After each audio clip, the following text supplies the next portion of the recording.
In this video, we talk about how to compose videos using the rule of thirds.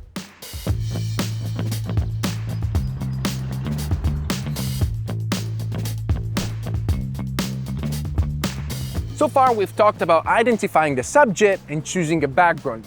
But how would you distribute all the elements within the frame? Well, we can use a composition technique. And while there are many composition techniques out there, there is one that is widely used by amateurs and professionals, and it's called the rule of thirds.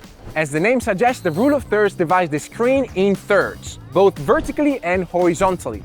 We have 2 vertical lines and 2 horizontal lines, and these divide the screen in 9 equal sections, creating also 4 crossing points that we're gonna call points of interest. Naturally, the human eyes are drawn towards the intersections of the lines of the grid, and therefore, if we want to emphasize a subject, we can place this subject very close to these intersections. We want to guide the viewer towards these points, and we also want to make sure that various elements within the composition don't compete against each other for attention. It's our job as videographers to identify the subject, select the background, and see where we want these elements to be within the frame. It's really all about balance within the composition, and the rule of thirds helps us achieve that balance.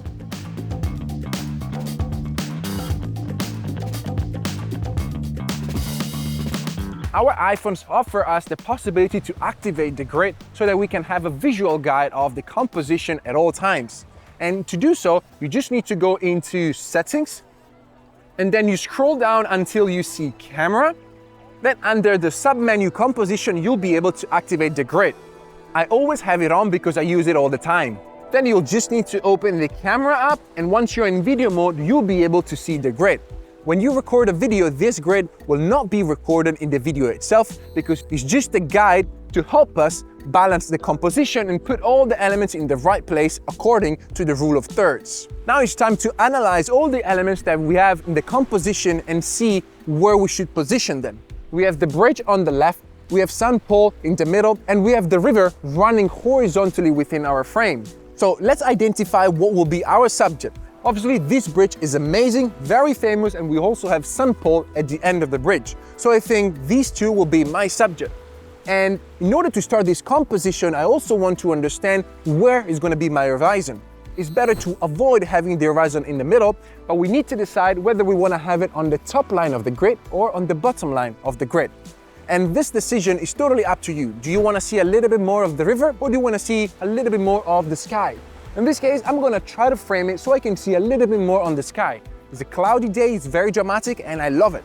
So I'm just going to position, again, the horizon on the bottom line of the grid, and also having sun pole in the intersection of the 2 lines in the bottom right of the grid. And that's it. This is my framing following the rule of thirds. The second option would be to have the horizon on the top line of the grid. And to do so, I'm just gonna tilt down my phone, just like so, to keep sun pole on the top right intersection. But in this case, there's not much going on in the middle, so what I can do is that I can try to go on the 0.5 lens, the ultra wide, and now it becomes way more interesting because we have the beach on the lower third of the grid. So again, I'm gonna frame it correctly. We have sun pole on the top right intersection, we have the bridge running through the top line of the grid, and then we have the river in the middle third, and we have the beach on the bottom third. And I think this is a great composition. We have all the elements lined up together, and I think I'm pretty happy with it. This is a static composition that perfectly matches the rule of thirds. But what if we want to add some motion?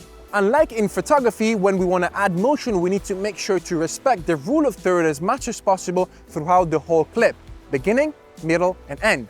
So if we want to keep this framing as an end composition, then we can pan maybe on the right and try to find a starting composition.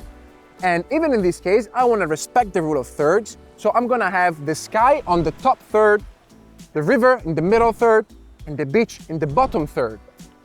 Then slowly, maintaining the horizon level on the top line of the grid, I'm going to pan on the left until I reach my end composition. Just like so. Now, what happens if we add a person to the composition? Well, because we have an extra element, we'll have to reconsider all the elements and try to balance them together and respect the rule of thirds. So now we're going to ask Caroline to come in the frame so that we can apply the rule of thirds to this composition with a person.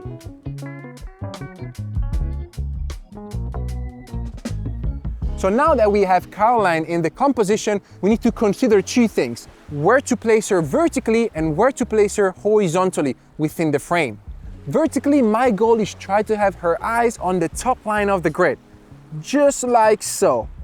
And then horizontally, I can decide whether I want to keep her in the center, but in the center I won't be able to see much of the surroundings, or I can try to have her maybe on the left line of the grid so I can showcase St. Paul in the background. And there you go. So once again, we are using perfectly the rule of thirds using a medium shot. And right now I'm using a 1x lens. But in case, for example, I want to bring St. Paul a little bit closer to the subject, we learned that by using the 3x camera, we can have the background way closer. So now I'm going to do a couple of steps back. I'm going to change the lens to 3x. And then I'm gonna try to frame Caroline along the left line of the grid. Now we have more compression and St. Paul looks way bigger than before. But now I wanna show you what happens when we go from the 3x lens to the 0.5 ultra wide lens. Gonna do that, there you go. Now everything changed completely. St. Paul looks really far and small in the background and have different elements. Now I have the handrail, I have the full body of Caroline, I have maybe boats passing by in the river, and so on and so forth. So it's all about understanding who is our subject, in this case is Caroline, and then we need to decide how we want to place all the other elements around her. And in this case, I think a good composition could be the following. I'm just gonna stay a little bit lower. I have Caroline on the left side of the grid, and then I have St. Paul maybe in the middle, or maybe I can try to move a little bit this way so that St. Paul is on the top right crossing of the grid. I think that looks pretty good. So what happens when we want to have a moving shot rather than a static one? Well, we'll need to start by having a clear starting composition, and we'll need to maintain it throughout the whole clip, beginning, middle, and end. So right now I'm gonna place Caroline on the left line of the grid, and then we're gonna have St. Paul on the top right intersection. It is recommended to have a bit more space in front of the subject rather than in the back. So right now, again, I'm gonna keep Caroline on the left line of the grid, and then we're gonna start walking together, and I'm gonna try to maintain the same composition at the beginning, middle, and end. So slowly we're gonna start walking right now, and slowly we're moving. There you go. Again, this is a tracking shot, so I'm maintaining the same distance between me and Caroline and try to have the same composition throughout the whole clip. Now let's have a look at the clip back together. You can see that Caroline stays on the left line of the grid. We have St. Paul always in the same spot throughout the whole clip, and I think it looks amazing. We nailed the composition at the beginning, the middle, at the end. And this is super important when it comes down to understanding and creating the right composition for your clips. If you want to make beautiful compositions in your clips, try to understand which elements are going to be in the frame and how they interact within each other. Activate the grid and use the rule of thirds as a guide to distribute the elements within the frame. Remember to practice, because maintaining the elements in the right position using the rule of thirds while you're moving as well is not an easy task. I hope you enjoyed this video, and I'm going to see you in the next one. Ciao! This preview of the iPhone Video Academy offers a sneak peek into the incredible world of iPhone videography. Get ready to unlock the secrets, techniques, and skills that will transform your videos into works of art. But wait, there's more. In the full course, you'll embark on an immersive learning journey covering every aspect of iPhone videography. From mastering camera techniques to refining your editing skills, the iPhone Video Academy has it all. Don't miss this chance to become a true iPhone videography expert. You'll find the link in the description right under this video. Click on that link to find out more about iPhone Video Academy, and I'll see you inside the full course.